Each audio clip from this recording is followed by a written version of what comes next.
Allez, comme tous les jours sur TV Finance, dans Direct Marché, également en direct sur Boursorama, on se penche sur les market movers. C'est avec Mathieu Driol. Bonjour Mathieu. Bonjour Vincent. Analyste senior chez Day by Day. Allez, on commence avec les valeurs qui sont à la hausse, à l'achat. On commence avec Alten.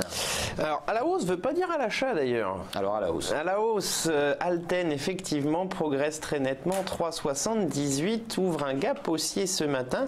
Mais on voit que sur un horizon de temps un peu plus long, eh bien, la dynamique, elle est certes lentement baissière, puisque l'écart entre les creux et les sommets n'est pas fantastique. Vous voyez, un creux vers 70-60, le deuxième à 68, un sommet vers 80, l'autre à 78.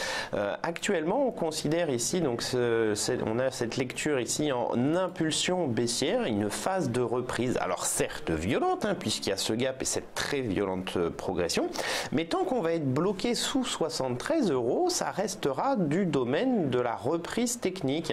On voit, on en a déjà fait plusieurs des reprises assez violentes ici sur le titre, et puis après la dynamique a été la plus forte. Donc on pourrait aller rejoindre la zone entre 73 et 74,80 avant éventuellement de repartir à la baisse. En tout cas pour l'instant, effectivement, c'est une reprise assez dynamique. Autre market mover à la hausse, Nexans dans les câbles. Donc là, le titre aussi, vous voyez, ouvre un gap haussier, donc sur une progression de 1,73, mais depuis en fait ce sommet, on appelle ça un bull trap. C'est quoi un bull trap? Eh ben, c'est un piège à boule, un piège à haussier. C'est-à-dire qu'on ouvre un gap, on accélère très fortement, on fait une mèche énorme, puis derrière, on repart quasiment aussi vite, voire même plus vite à la baisse, ce qui vient d'une certaine façon complètement interrompre et invalider le signal haussier donné. Et puis après, c'est généralement de la consolidation assez volatile et sans tendance réelle. On a un gap haussier, mais vous voyez pour l'instant c'est un petit doji, une bougie noire. On n'a pas franchi les précédents sommets, c'est a priori donc un gap qui ne permet pas de déborder un niveau. Généralement ce type de gap est voué à être comblé. Et puis un mot de Rexel avant de passer aux baisses. Rexel, matériel électrique. Là la construction est quand même beaucoup plus jolie. Depuis ce point bas sous les 12,50 à la fin août, le titre enchaîne les phases de hausse et les consolidations à plat. La dernière phase de hausse a permis de rejoindre 15,60. Un pullback plus tard, c'est-à-dire un retour sur les précédents sommets qui, de résistance, deviennent support. Une polarité. Les polarités en analyse technique sont souvent équivalentes à des tendances. Et puis on est sur la deuxième bougie blanche, plus 0,83. En tout cas, le mouvement haussier semble repartir, pas forcément très violemment, mais en direction de 15,60 et 16,70. Du côté des baisses, tout le secteur minier, on l'a dit ce matin, les métaux sont sous pression en Asie, ça se ressent sur les grands acteurs du secteur européen, à commencer par Glencore. Oui, le titre, donc on avait parlé d'Eramet hier, qui baisse là aussi aujourd'hui. On peut commencer par Eramet si vous voulez. Le cuivre, le nickel, tout ça baisse fortement, donc à partir du moment où le nickel chute, bien entendu, Eramet est concerné. Donc moins 1,45 et surtout en fait on voit que on revient chercher le gap haussier que l'on avait ouvert, donc d'une certaine façon on repousse la lecture accélération baissière. On en avait parlé hier en disant on était peut-être monté un petit peu trop vite, trop fort, trop loin, et qu'en tout cas on n'était pas sur des niveaux d'achat. La zone au minimum pour acheter c'est cette zone là, aux alentours des 84, on va dire les précédents sommets et le milieu de cette grande bougie blanche.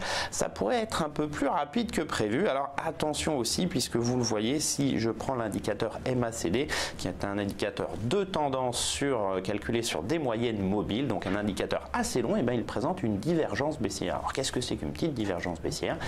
Si vous voyez, les cours font des sommets qui sont ascendants, alors que l'indicateur lui fait des sommets qui sont descendants.